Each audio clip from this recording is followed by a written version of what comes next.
Hello दोस्तों, स्वागत है आपका आज के इस वीडियो में।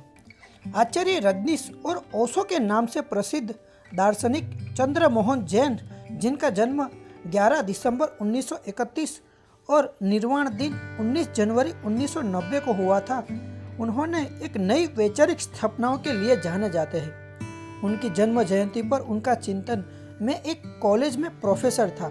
सभी प्रोफेसर अपना खाना लेकर आते थे और दोपहर को इकट्ठे होते थे। मैं जिनके पास बैठा था, उन्होंने अपना टिफिन खोला और कहा, फिर वही आलू की सब्जी और रोटी। दूसरे दिन फिर वही हुआ, उन्होंने टिफिन खोला और फिर कहा, फिर वही आलू की सब्जी और रोटी।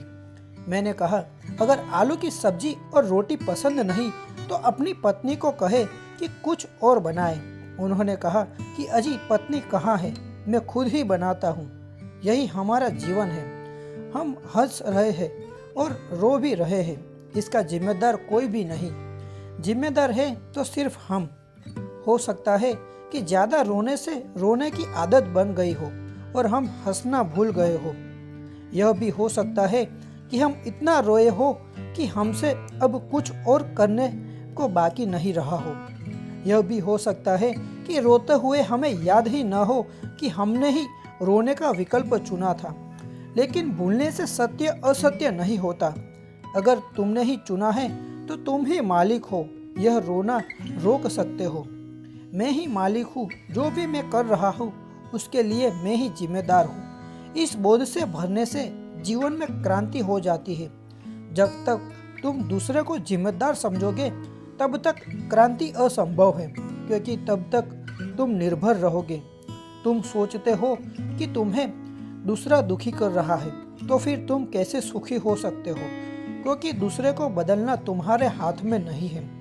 तुम्हारे हाथ में तो केवल स्वयं को बदलना ही है। अगर तुम सोचते हो कि भाग्य के कारण तुम दुखी हो रहे हो, तब भी तुम्हारे हाथ में नहीं है। जो पीड़ा तुम भोग रहे हो, यह तुम्हारे ही निर्णय का फल है। जिस दिन तुम निर्णय बदलोगे, उसी दिन जीवन बदल जाएगा। जीवन को देखने के लिए ढंग पर ही सब कुछ निर्भर करना है। मैं मुल्ला नसरुद्दीन के घर से मेहमान था। अचानक देखा कि नसरुद्दीन की पत्नी ने एक प्याला नसरुद्दीन के सिर की तरफ फेंका। नसरुद्दीन ने सिर झुका लिया। प्याला दीवार से टकराकर टूट गया। नसरुद्दीन को पता चला कि मैंने देख लिया है।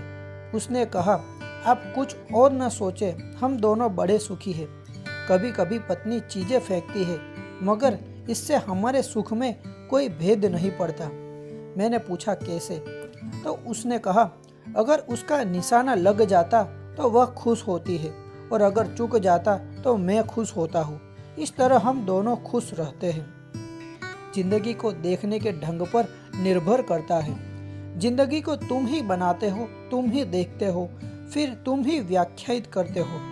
तुम्हारे संसार में कोई दूसरा प्रवेश नहीं करता। लेकिन इस सोच में एक कठिनाई है।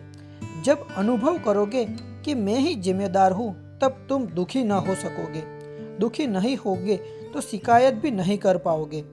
तब तुम्हें दुखी होने पर शिकायत करने का रस नहीं मिल सकेगा। दुखी होने में तुम्हें रस आता है और दुखी होकर तुम सहानुभूति मांगते हो। सहानुभूति में भी बड़ा रस है। इसीलिए तो लोग अपने दुख की कथा एक दूसरे को बढ़ा चढ़ाकर सुनाते हैं। कोई सुनना भी नहीं चाहता। कौन उत्सुक होगा तुम्हारे दुख में? दूसरे दुख की बातें सुनकर दूसरा भी उदास ही होगा।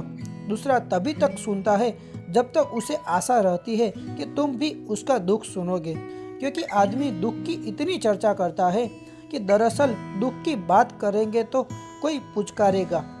तुम दुख के माध्यम से दूसरे का प्रेम मांग रहे हो। जब भी तुम दुखी होते हो, तभी तुम्हें थोड़ी सी आशा चारों तरफ से मिलती है। लोग तुम्हें सहारा देते मालूम पड़ते हैं, सहानुभूति दिखलाते हैं। हालांकि सहानुभूति कचरा है, लेकिन प्रेम के लिए वही निकटतम पूरक है। जिसको असली सोना न मिला हो, वह फिर नकली सोने से काम चलाने लगता है। प्रेम को तो अर्जित करना पड़ता है, क्योंकि प्रेम केवल उसी को मिलता है जो प्रेम दे सकता है। प्रेम दान का प्रतिफल है। तुम देने में असमर्थ हो, तुम सिर्फ मांग कर रहे हो। तुम भिखमंगे हो, सम्राट नहीं। तुम दुख को पकड़े हो क्योंकि तुम्हें प्रेम नहीं मिला। जिसको प्रेम मिला है जीवन में वही आनंदित होगा, वह आनंद को पकड़ेगा, दुख को नहीं। लेकिन तुम्हें सुविधा महसूस होती है शिकायत करने में। जब भी तुम कहते हो कि दूसरे तुम्हें दुखी कर रहे हैं, तब जिम्मेदारी का बोझ हट जाता है। जब मैं तुम्हें कहता हूँ, सारे शास्त्र, सारे बुद्ध लोग एक ही बात कहते हैं कि तुम ही जिम्मेदार हो, कोई और नहीं, तब बड़ा बोझ मालूम होता है। सबसे बड़ा बोझ तो यह मालूम होता है कि अब शिकायत तुम किसी पर लाद नहीं सकते। उससे भी बड़ा बोझ इस बात का पड़ता है कि अगर तुम ही जिम्मेदार हो तो सहानुभूति किससे मांगेगे।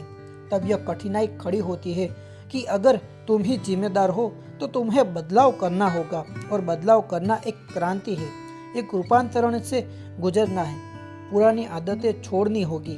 तुम्हारा एक पुराना ढांचा है, वह गलत है, उसे गिराना होगा।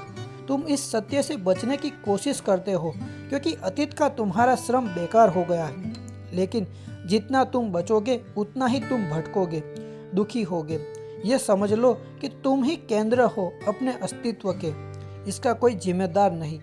इस सत्य को अगर स्वीकार कर लोगे तो जल्द ही सारे दुख खो जाएंगे, क्योंकि एक बार यह साफ हो जाए कि मैं ही बना रहा हूँ अपना खेल, तो मिटाने में कितनी देर लगेगी, तब कोई दूसरा नहीं है। और फिर अगर तुम दुख में ही रस लेना चाहते हो तो तुम्हारी मर्जी। तो दोस्तों, आज के वीडियो में बस इतना ही। जय भगवान।